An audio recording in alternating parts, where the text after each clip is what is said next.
Hey there, I am back with another Free the Pit Friday where we open up some of the rarest decks out there. And for this one, we're going to be looking at Arabesque Collector's Edition, both the gold and the silver versions from Oath Playing Cards and designer Lotrek.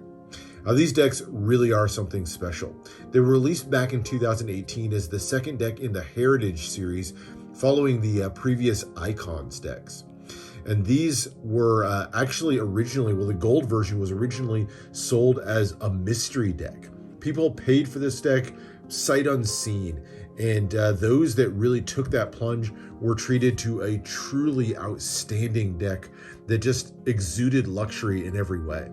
And the gold version was followed up with a second version that was even rarer. So the gold version, there's 350 of these, but the silver version, there's only 160 copies of this one. And both of them are fantastic in their own rights. Now, the decks are inspired by the architecture of the Alhambra.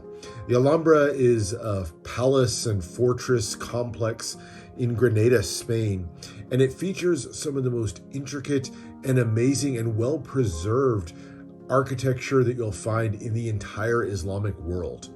Beautiful carvings, carved stucco, mosaic tile work, and then carved and painted wood adorn pretty much every single wall and structure in the place. And it's some of the most amazing artisan and craftsmanship that you'll find anywhere in the world. Truly intricate and an amazing inspiration for a pair of decks. And who better than Lotrek to try to bring that history to life? So let's see how Lotrek did with Arabesque Collector's Edition. Now, just like Collectors did initially, back in 2018, we're going to start with the gold version of the deck. Now, it's done on a matte blue cardstock, and you can hardly see any of it because the entire deck is covered with two different colors of foil. Predominantly gold, but you also get a little bit of silver hits in there as well, and it makes for a fantastic finish. So much shine, almost feels like you're holding a brick of gold with this one.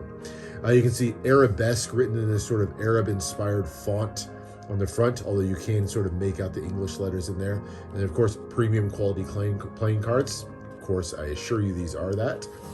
Ornate spade pip there in the center with some nice little twisting vine work all the way through. But the real highlight is this background and the borders here.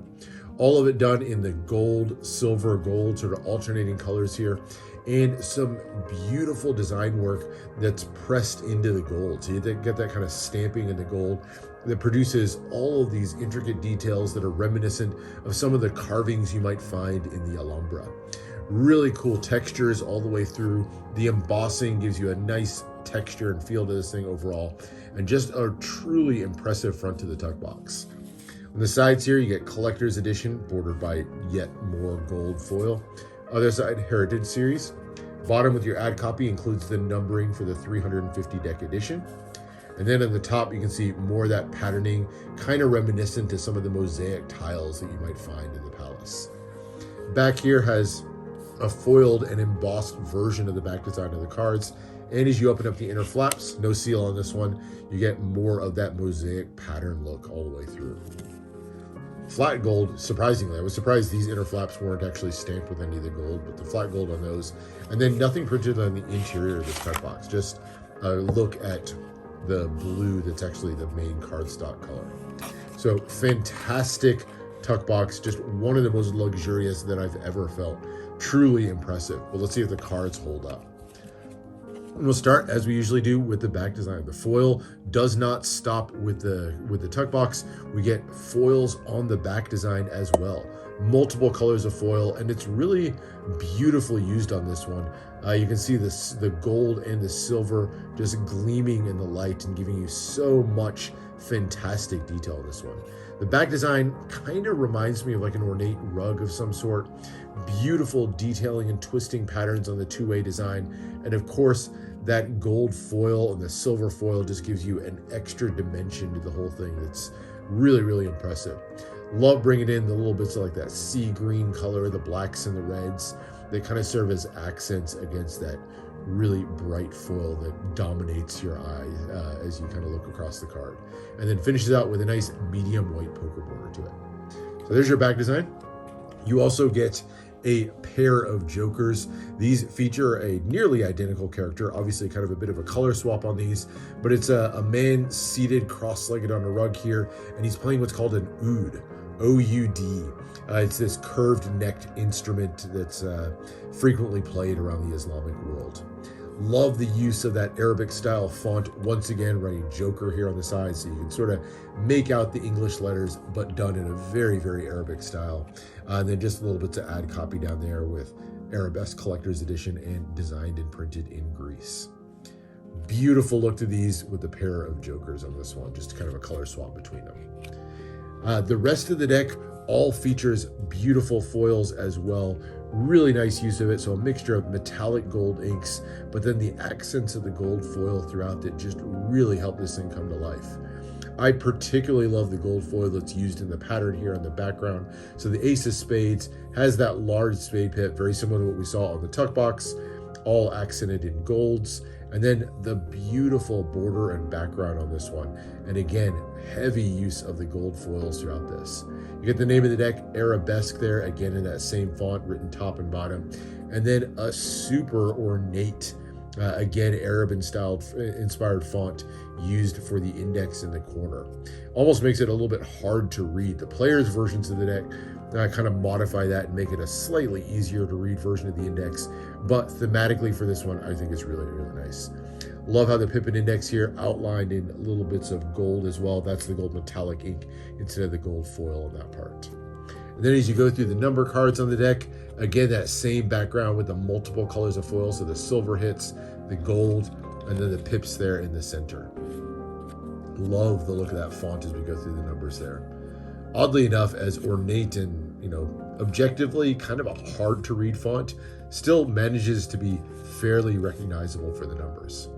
So the other three aces in the deck are not power aces like the Ace of Spades was, so those feature just more normal pip styles on them.